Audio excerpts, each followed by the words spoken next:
समझो पहले के समय में गुरु महाराज जब कुछ बोलते थे तो प्रेमी लिखते थे, प्रेमी सुन करके याद कर लेते थे। जब ये टेप रिकॉर्डर चला, मोबाइल चला, तो लोग गुरु महाराज की आवाज़ को टेप करने लग गए। गुरु महाराज के वचन यानी समझो कि जिन्होंने सुना,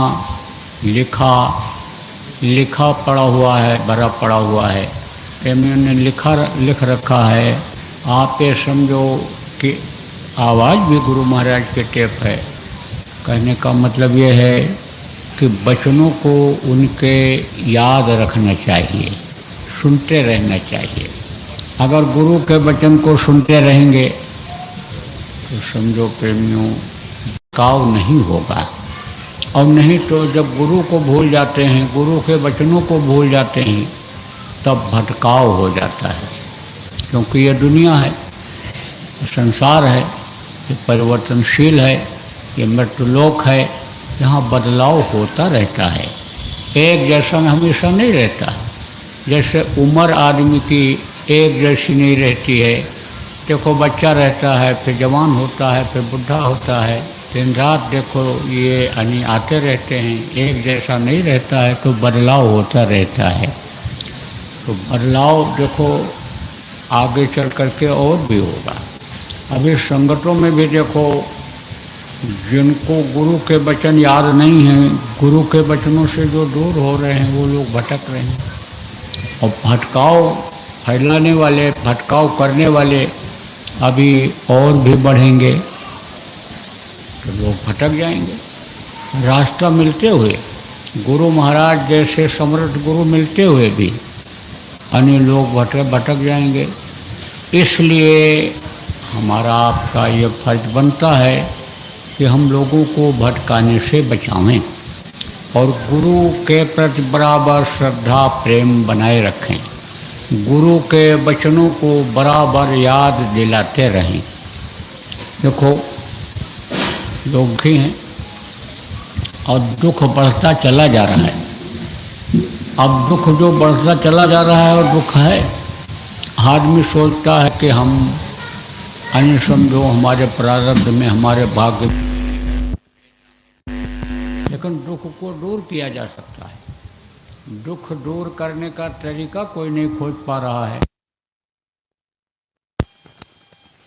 रोजी के लिए दिन रात आदमी दौड़ता रहता है, घर मकान बनाने के लिए, मान प्रतिष्ठा बढ़ाने के लिए ये दौड़ता रहता है। और जितना ही दौड़ता है, आप तो समझो उतनी ही परेशानी बढ़ती चली जा रही है। हविष किसको कहते हैं? ये भी मिल जाए, वो भी मिल जाए, वो भी हो जाए, ऐसा हो जाए, ये बढ़ती जा रही है। इच्छाएं आदमी बढ़ती चली जा रही हैं।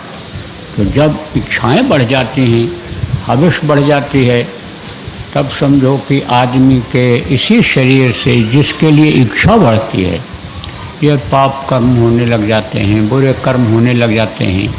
तो बुराई और अच्छाई तो एक जगह रह नहीं सकती है। तो गुरु भक्ति और ये दुनिया की भक्ति, ये दोनों कैसे एक साथ रह सकती है? आपको समझने की ज़रूरत है प्रेमियों कि यानी ये किसका असर है। सब लोग, आप लोग लगे ही हुए हो, तो मेहनत तो हो रही है, लेकिन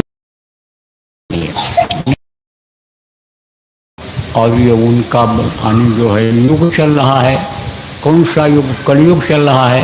तो कलयुग में तो ये तकलीफ़ें रहती हैं और तकलीफ़ें बल्कि और बढ़ती हैं। गुरु महाराज कहा करते थे कलयुग में कलयुग जाएगा और कलयुग में सतयुग आएगा। तो समझो वो तो होने होना है। संतों की बातें गलत नहीं हो सकती हैं। का संत बचन पलटे नहीं, पलट जाए ब्रह्मांड। आप पे समझो संत की बोली, संत की बात कभी गलत नहीं होती है। आएगा कलयुग में ही, कलयुग जाने की बात कहा गुरु महाराज ने, कलयुग में ही सतयुग आने की बात कहा, तो वो तो होगा। लेकिन कलयुग और सतयुग ये दोनों एक जगह कैसे रह सकते हैं? नहीं रह सकते। कलयुग जब हटेगा तभी तो सतयुग होगा। तो जब हटेगा, जब किसी को कहीं बैठना होता है तो समझो कि एक तरह से उसको हटाना होता है जो दूसरा बैठा होता है, तो कलयुग को सतयुग हटाएगा। और हटाना नहीं चाहेगा तो संघर्ष भी हो सकता है, लड़ाई भी हो सकती है। आप ये समझो दोनों में बहुत खून खराबा हो सकता है, कुछ भी हो सकता है। तो आप ये समझो उससे लोगों को बचाने की ज़रूरत है कि जिससे अच्छे समय को लोग देख लें। अपने प्रेमी ही देखो भटक जाते हैं। क्यों भटक जाते हैं? समझाने वाला, बताने वाला उनको कोई नहीं मिलता है तो भटक जाते हैं। तो ये जो सतयुगी रास्ता गुरु महाराज ने बता दिया, सतयुगी जो उनको सतयुग की डोर पकड़ा दी, समझो सतयुग के तरफ जो उनको ध्यान आकर्षित कर दिया, उधर से समझो कि उनका ध्यान हट जाता है और कलयुग के ही प्रभाव में आ जाते हैं। तो अभी तो ये आगे बहुत बढ़ेगा। अभी तो समझो कि कलयुग अपना प्रभाव जताएगा। जब दीपक को बुझना होता है तो बहुत तेज जलता है, तो कलयुग को जब जाने को होगा तो तेज जलेगा वो, तो प्रभाव जताएगा। उसमें लोग फंस जाएंगे। उसमें समझो कि तेजी देख करके, जैसे धीरे धीरे कोई दीपक जल रहा हो तो उसको जो कीड़े होते हैं छोटे नज़दीक के वही देख पाते हैं, और जब तेज लौ जलती है तो दूर दूर के समझो पतंगे और कीड़े उसमें आ जाते हैं, और वो ये नहीं देख पाते हैं कि हम इसमें जल जाएंगे, बहुत तेज जल रहा है। ऐसे ही कलयुग की ज्वाला में लोग कहीं फंस न जाएं, इधर उधर भटकावे में न आ जाएं। इसलिए बराबर आप सब लोगों को जहाँ जिस जगह पर रहते हो प्रेमियों की निगरानी करते रहो कि वो कलयुगी गुण में न आ जाएं, वो और समझो भटकाव में न आ जाएं। इसलिए इस चीज़ का आप सब लोगों को ध्यान रखने की ज़रूरत है।